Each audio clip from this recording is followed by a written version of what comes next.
Alors Chiberta, ça commence à, je dirais, à mûrir dans les esprits là, en 1900, donc toujours les sociétés Biarrot, c'est 150 hectares qu'ils veulent acheter à la commune d'Anglet pour pouvoir faire un projet grandiose. Donc il y aura des lotissements, il y aura un établissement de bain, il y aura un casino, il y aura un golf. Donc tout ça fait partie du cahier des charges qui est exposé à partir de 1908 à la mairie d'Anglet pour les convaincre qu'il y a quelque chose de très intéressant à faire. Donc c'est des sociétés basées à Biarritz et qui veulent prendre possession de ces terrains-là. Ça ne va pas se faire aussi facilement que c'est exposé, ça va mettre du temps. Il y a la guerre de 14-18 qui va passer par là, et puis il y a les projets de sociétés qui n'arrivent pas à finaliser financièrement leur opération.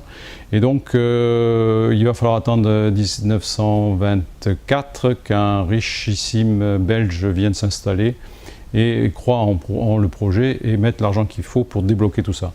Donc le personnage en question, c'est Alfred Lowenstein, qui est la troisième fortune mondiale à l'époque, et qui va lui structurer un petit peu tout ça. Donc lui, il prendra en charge la société du golfe de Biarritz. Dans toutes les présentations qu'on peut voir à l'époque, c'est Biarritz, Chiberta. Et donc le projet commence à avancer. Il n'est pas totalement terminé, puisqu'en fait, il ne va pas se réaliser comme c'est prévu, du fait des vignerons. Les vignerons qui sont encore en possession de certaines dunes littorales et qui refuseront de lui donner, je dirais, ces terrains-là.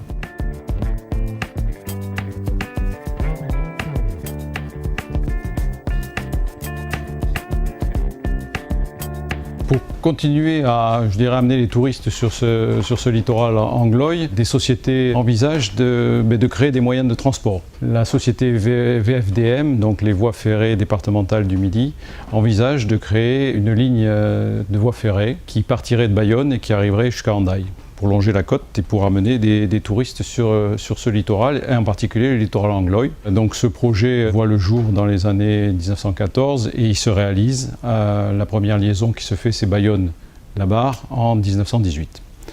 En 1919, la liaison suivante, La Barre-Biarritz, est créée, et ainsi les gens de Bayonne, de Biarritz, peuvent venir bénéficier et utiliser pleinement le littoral anglois qui était en voie d'équipement.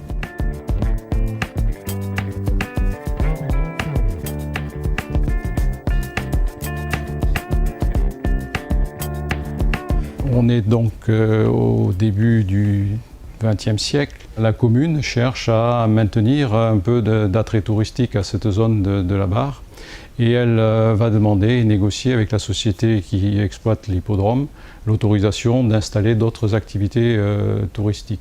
Il y a donc un tir aux pigeons qui s'installe dans les boucles de l'hippodrome, qui va durer lui aussi assez longtemps. Autour de la petite tribune s'installe une piste de cartes. Une piste de cartes qui a été exploitée pendant très longtemps par la famille Saint-Rame, depuis 1962 environ jusqu'en 1970, date à laquelle s'arrête cette activité-là. La patinoire d'Anglet, qui était un pari un peu fou, qui est imaginé après les Jeux Olympiques de Grenoble de 1968 par un promoteur bordelais, qui se dit pourquoi pas, hein, les Jeux Olympiques ça marche, enfin les sports d'hiver ça marche beaucoup en ce moment, on va proposer de venir installer une patinoire sur la plage d'Anglet. Donc ça paraît complètement décalé. La concession de 25 ans qui était négociée au départ par le promoteur s'est arrêtée relativement rapidement, puisque la patinoire a été reprise par la commune quelques années après, et depuis cette patinoire a été réhabilitée, agrandie, modifiée, rénovée. Et tout ça, je dirais, augure de l'avenir.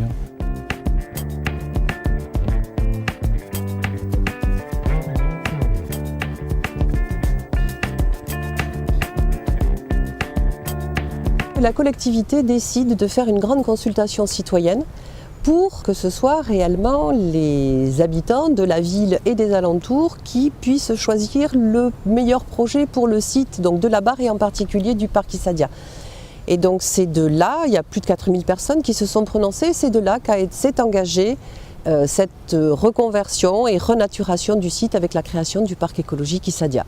Les travaux se sont déroulés entre 2004 et 2007 pour une ouverture du parc écologique au mois de novembre 2007. Donc depuis 12 ans maintenant que le parc est ouvert, donc sur une superficie de 14 hectares avec 2 lacs, un lac en eau salée et un lac en eau douce saumâtre qui représente à peu près 5 hectares sur la totalité du site.